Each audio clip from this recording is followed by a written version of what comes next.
De l'Évangile de Jésus-Christ selon saint Luc.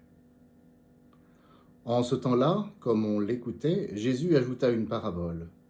Il était près de Jérusalem et ses auditeurs pensaient que le royaume de Dieu allait se manifester à l'instant même.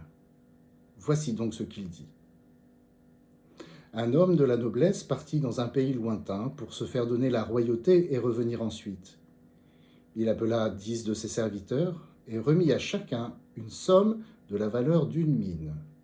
Puis il leur dit, pendant mon voyage, faites de bonnes affaires.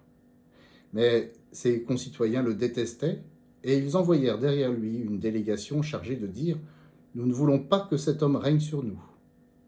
Et quand il fut de retour, après avoir reçu la royauté, il fit convoquer les serviteurs auxquels il avait remis l'argent, afin de savoir ce que leurs affaires avaient rapporté.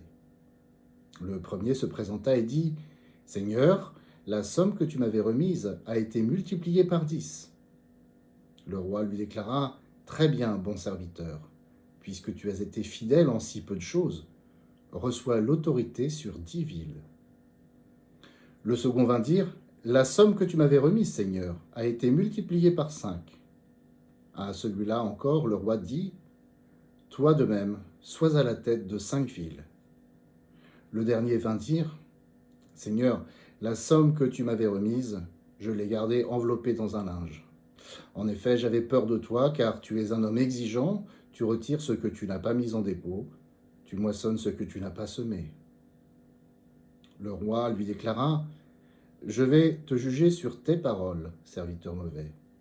Tu savais que je suis un homme exigeant, que je retire ce que je n'ai pas mis en dépôt, que je moissonne ce que je n'ai pas semé, alors pourquoi n'as-tu pas mis mon argent à la banque ? À mon arrivée, je l'aurais repris avec les intérêts. » Et le roi dit à ceux qui étaient là, « Retirez-lui cette somme et donnez-la à celui qui a 10 fois plus. » On lui dit, « Seigneur, il a 10 fois plus. » Je vous le déclare, on donnera à celui qui a, mais celui qui n'a rien se verra enlever même ce qu'il a. Quant à mes ennemis, ceux qui n'ont pas voulu que je règne sur eux, amenez-les ici et égorgez-les devant moi. » Après avoir ainsi parlé, Jésus partit en avant pour monter à Jérusalem. Acclamons la parole de Dieu.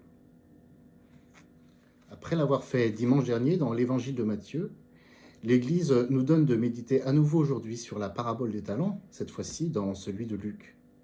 Il y a évidemment quelques différences entre les deux versions, mais ne nous en étonnons pas. Les évangiles sont des transmissions du mystère et non des sortes de reportages. Alors pour nous faire entrer dans ce mystère, les rédacteurs évangéliques font preuve de pédagogie. Et ainsi en est-il de Luc, qui situe cette parabole des mines, une autre monnaie grecque, subdivision du talent de la version de Matthieu, entre deux épisodes. D'un côté celui de Zachée, et puis l'entrée de Jésus à Jérusalem, entrée qui le conduira à la Passion. Voilà qui a toute son importance, car d'une part, la parabole prolonge la portée universelle, en quelque sorte, de l'expérience de conversion de Zachée, c'est bien ce que cela vise, une conversion. Souvenons-nous que sa rencontre avec Jésus le conduit justement à distribuer ses biens, ou plus exactement, les biens qu'il s'était injustement appropriés, et inscrit aussi cet épisode dans la mort du Seigneur qui doit advenir sous peu. Nous ne voulons pas que cet homme règne sur nous, disent les concitoyens de l'homme parti recevoir la royauté. Et il y a là les prémices du drame de la Passion qui va se jouer, tout comme d'ailleurs dans l'image de cette monnaie enfouie dans un linge, qui n'est pas sans évoquer un linceul. Et souvenons-nous, chez Matthieu, le talent était enfoui en terre, même image finalement de la mort. Mais il y a là aussi l'ébauche du monde à venir, l'avènement définitif du roi, de cet homme parti recevoir la royauté, lors de la consommation des siècles et de la venue du Christ en gloire. Voilà ce qui compte. Et voilà ce qui explique la finale un peu tranchée et tragique de la parabole. Elle évoque le jugement dernier et donc une question de vie ou de mort, une question cruciale qui ne peut pas nous laisser tièdes. Alors les images sont fortes pour nous stimuler, pour nous encourager sur la bonne voie. Et quelle est cette voie ? Eh bien, elle est toute simple. C'est celle du partage et du fruit donné. Ces mines ou ces talons sont une image des dons reçus de Dieu. Nous n'avons pas reçu les mêmes, ni en quantité, ni en qualité. Et Ne nous trompons pas, il ne s'agit pas ici seulement de dons purement spirituels, mais de tout ce dont nous avons besoin pour vivre. Et si Dieu nous a offert des dons différents, c'est en vue du partage. C'est pour que nous nous transmettions ces dons les uns aux autres. Voilà la banque, voilà les bonnes affaires que le Seigneur nous propose de faire. Et la parabole nous révèle que lorsque nous faisons cela, alors les dons grandissent. Il n'y en a pas moins, il y en a plus et plus pour tous. Tandis que lorsque mus par la peur de manquer ou d'être dépossédés de nos biens, nous gardons tout pour nous, alors en réalité, nous privons les autres des biens que le Seigneur nous avait confiés aussi pour eux. C'est comme si nous les mettions en terre, dans un linceul, comme si nous travaillions au fond pour la mort, alors que Jésus nous invite à faire fructifier la vie.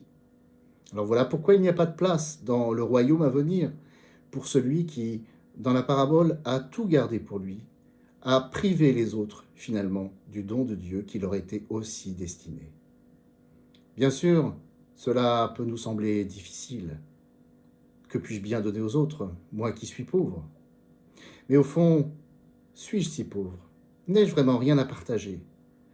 Il est intéressant, significatif que dans la parabole, tous ont bien reçu quelque chose. Et si nous en doutons ou si nous nous sentons découragés, souvenons-nous de Zachée. Il a voulu voir Jésus. Et Jésus a retourné son cœur, lui révélant toute sa richesse cachée et qui lui était peut-être même cachée à lui-même. Alors demandons cette grâce au Seigneur et soyons sûrs qu'il nous l'accordera. Amen.